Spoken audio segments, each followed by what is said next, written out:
Good afternoon and welcome back. This is Valerie Gaddis. Today we're looking at wheel boys or wool fingers. We have a few illustrations, but we really know so little about their use with the great wheel. It's one of those little accessories that we just don't see very often. Sometimes we see them in the north, sometimes in the south, and sometimes they're sold in antique stores as muddlers, heaven forbid. But anyway, we have one antique shown, the little brown one. The rest are prototypes made by Pat Bingham of Virginia. She recently worked on her lathe. And we came up with terms so we can understand the different shapes and sizes. We have the flange, the very end that would grab the spoke as it turns, the throat where most of the wear would occur, and also the grip. If we look at the antique one, it's really pretty short in comparison to all the others that Pat sent. She was just taking random shapes, different woods, different thoughts, different designs, and two of us worked with them with two different wheels to see what they might do. The two wheels we had, one was quite a bit taller than the other, and we'll take a look at them soon. It was thought that wheel boys were used to extend the length of the drafting distance. Being able to use them would enable you to have a longer reach and would extend the draft accordingly. I'm not too sure that that's correct. I don't think it's correct at all. Victoria, one of our spinners, she liked these two designs the best, C and E. She is representative of the height of women or spinners during the period of Civil War or mid-1800s. She's at 5'4". Her wheel hub height was 33 inches. Surprisingly, she liked the little indentation towards the end because it was a comfortable place for her pinky. So she really liked these two designs the best, C and E. I'm going to use this little girl. I just used it in one of my earlier videos. I don't use this wheel very much because I find it's uncomfortable. It's not tall enough for me. I'm at about 5'8.5", 5'9". This one has about a 34-inch hub height. If I needed a wheel that was elbow high, for instance, then obviously I need something about 36 to 38 inches tall in order to be comfortable. And I find subconsciously what I'm doing is I'm going and using my wheels that are taller because they are more comfortable for me. This one sat in the back of the stack for a while, but I needed to get it out just for this reason. The wheel diameter is only a 39-inch. It's a little bit short for me, a little bit narrow or not as big as some of the northern wheels or some of the bigger southern wheels. But what would happen ergonomically if I spin with this one with and without a wheel boy? I'm going to film it from the back side, so you'll see hopefully mostly my shoulder, elbow, and hand to see what kind of ergonomics are involved with the shorter wheel. So let's take a look at that with and without using a wheel boy. I won't be spinning during the process. I want you to focus on the wheel boy and see what difference it might make. And also, one of the other things that we're going to look at, take a look at this foot. How many wheels do you have, or have you ever had a wheel that has the splayed feet underneath the wheel and you find yourself tripping? With the help of a wheel boy, you'll find that you're bringing yourself out farther from the wheel and you're not going to trip. So once again, a benefit of a wheel boy. So let's take one that Pat made. The one that Pat made is at 9 inches, the antique one 6 1/4, so I have two different lengths. With me as a modern woman, I'm obviously a little bit bigger than the petite 6 1/4 because my hands are quite large also. So let's take a look and see what happens. Watch my shoulder, my elbow, my hip on down to my leg as I spin. Do I bend over? Do I stand upright with the shorter wheel? Let's see what happens.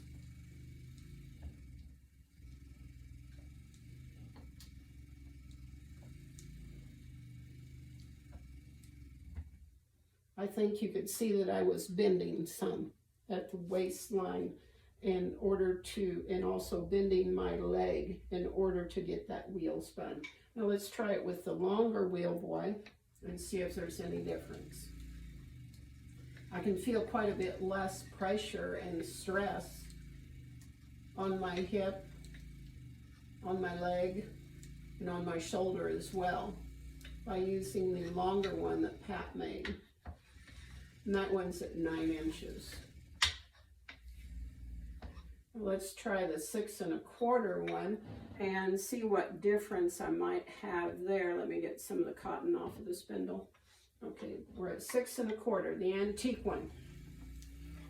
No, I like it longer. I can feel the difference.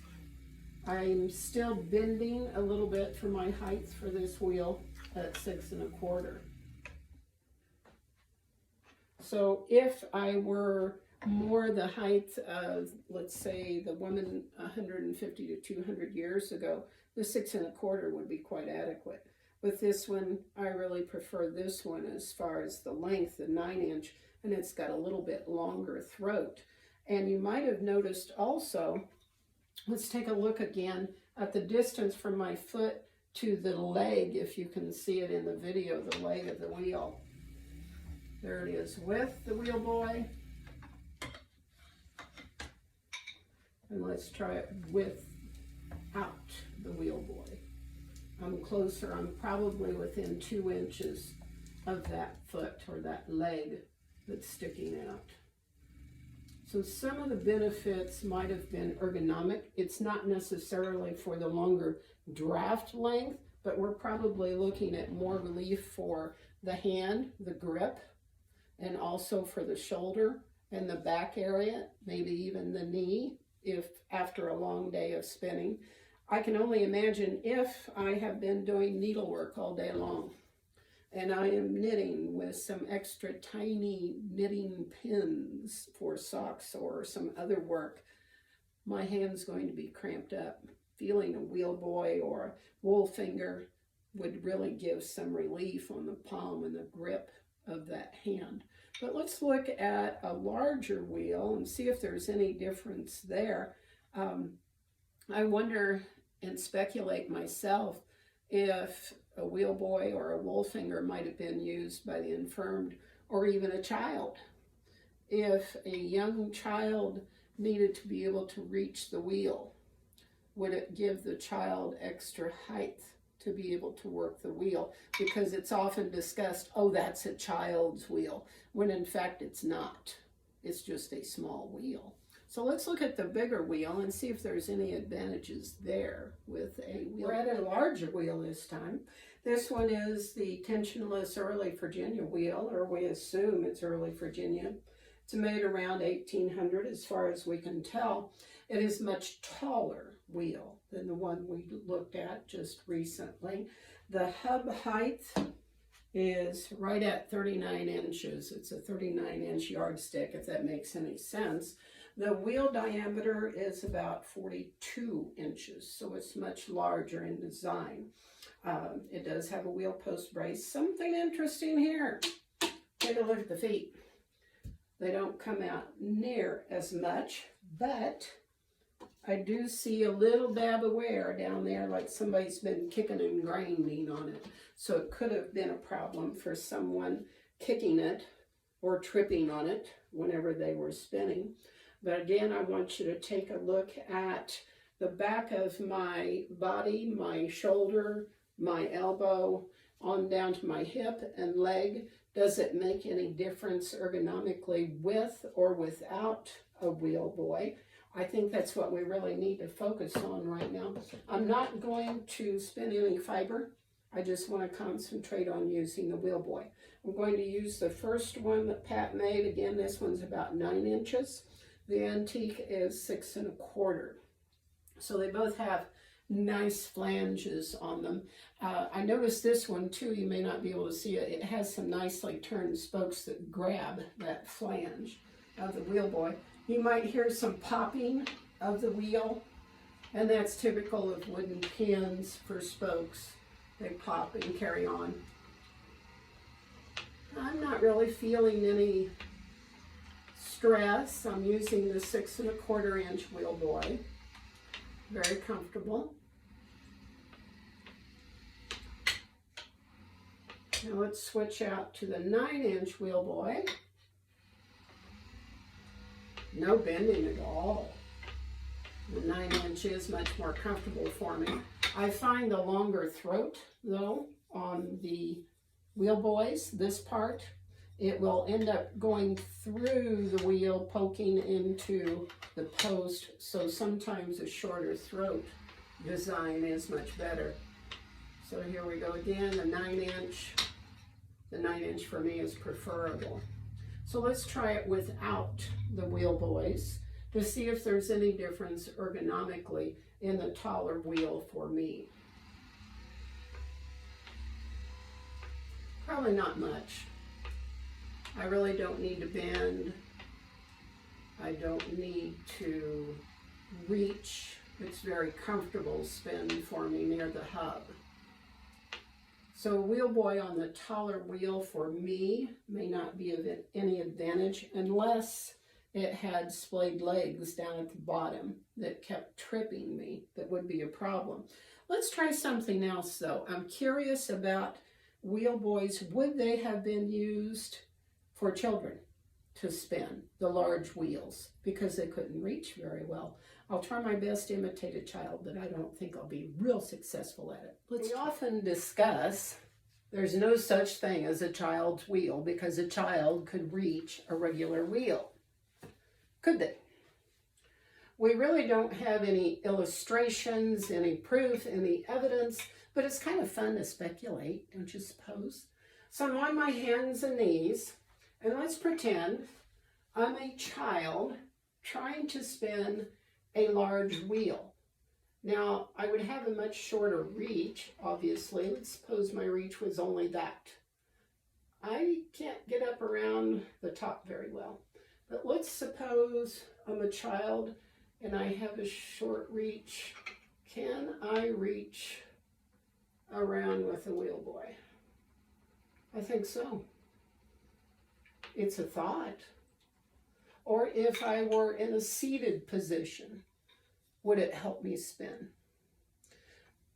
We have to think that perhaps some of the elderly, some of the infirmed that were not able to stand would possibly be seated and use a wheel boy. We don't have any illustrations, any photos, any evidence, but then there is so little for wheel boys and wool fingers that we know so little about them. And they were used so little by the general public or the spinners. Not everybody had one, but they might have had one for those purposes. So my thoughts, no, it's not used to extend the draft. I think it was probably more ergonomic uses for the different heights of the hubs and the different heights of the spinners in order to be able to accommodate their needs in order to get the job done. Just some thoughts to play with, just something to mull over. So I hope you learned a lot today. And thank you, Pat, for sending all those prototypes for us. They're all wonderful. Happy spinning. Bye-bye.